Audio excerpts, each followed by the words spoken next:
ప్రియమైన స్నేహితులారా, యేసుక్రీస్తు వారి నామములో మీ అందరికీ శుభములు కలుగునుగాక. ఆదికాండం 39వ అధ్యాయము 2వ వచనము, 3వ వచనము, 4వ వచనాన్ని చదువుతున్నాను, గమనించండి. యెహోవా యోసేపునకు తోడై ఉండెను గనుక అతడు వర్ధిల్లుచు తన యజమానుడగు ఆ ఐగుప్తీని ఇంట ఉండెను. యెహోవా అతనికి తోడై ఉండెననియు అతడు చేసినదంతయు అతని చేతిలో యెహోవా సఫలము చేసననియు అతని యజమానుడు చూచినప్పుడు యోసేపు మీద అతనికి కటాక్షము కలిగిన గనక అతని యొద్ద పరిచర్య చేయువాడాయను. మరియు అతడు తన ఇంటి మీద విచారణకర్తగా అతన్ని నియమించి తన కలిగినదంతయు అతని చేతికి అప్పగించెను. అతడు తన ఇంటి మీదను తన కలిగిన దాని మీదను అతని విచారణకర్తగా నియమించిన కాలం మొదలుకొని యెహోవా యోసేపు నిమిత్తము ఆ ఐగుప్తీయునింటిని ఆశీర్వదించెను. యెహోవా ఆశీర్వాదము ఇంటిలోనేమి పొలములోనేమి అతని కలిగిన సమస్తము మీదను ఉండెను. అతడు తన కలిగినదంతయు యోసేపు చేతికి అప్పగించి తాను ఆహారము తినుట తప్ప తనకేమి ఉన్నదో ఏమి లేదో విచారించినవాడు కాడు.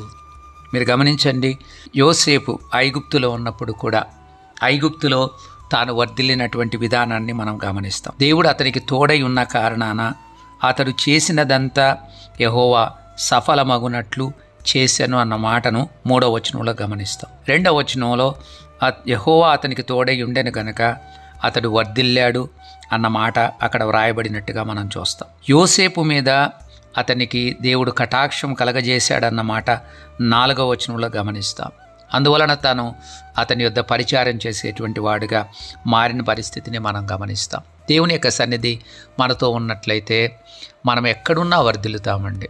ఒకవేళ మన ఇంటి నుండి దూరంగా ఉండవచ్చు, మన యొక్క ఇంటి వారే మనకు విరోధులుగా ఉండవచ్చు, యోసేపు వలె మనల్ని అమ్మవేసినటువంటి వారుగా ఉండవచ్చు, మన మీద కక్ష సాధించడానికి వాళ్ళు ప్రయత్నం చేసి ఉండవచ్చు. మనము దేవుడిచ్చినటువంటి డ్రీమ్స్ని ఫుల్ఫిల్ కాకుండా వాళ్ళు ఏదో చేద్దామన్నటువంటి ఆలోచనతో వాళ్ళు మనకు విరోధంగా ప్రయత్నం చేయవచ్చు. కానీ దేవుడు వాటన్నింటినీ కూడా తన యొక్క చిత్తానికి అనుగుణంగా మార్చగలడన్న విషయాన్ని యోసేపు జీవితాన్ని మనం చూసినప్పుడు అర్థమవుతుంది.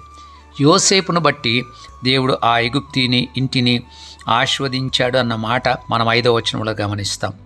అతడు యెహోవా యోసేపు నిమిత్తము ఆ ఐగుప్తీనింటిని ఆశీర్వదించెను.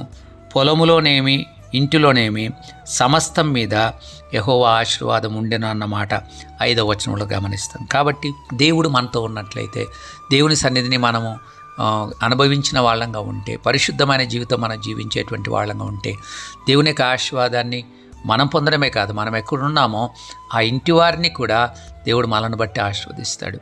అక్కడ ఉన్నటువంటి ఐగుప్తీని యోసేపును బట్టి దేవుడు ఆశీర్వదించాడు.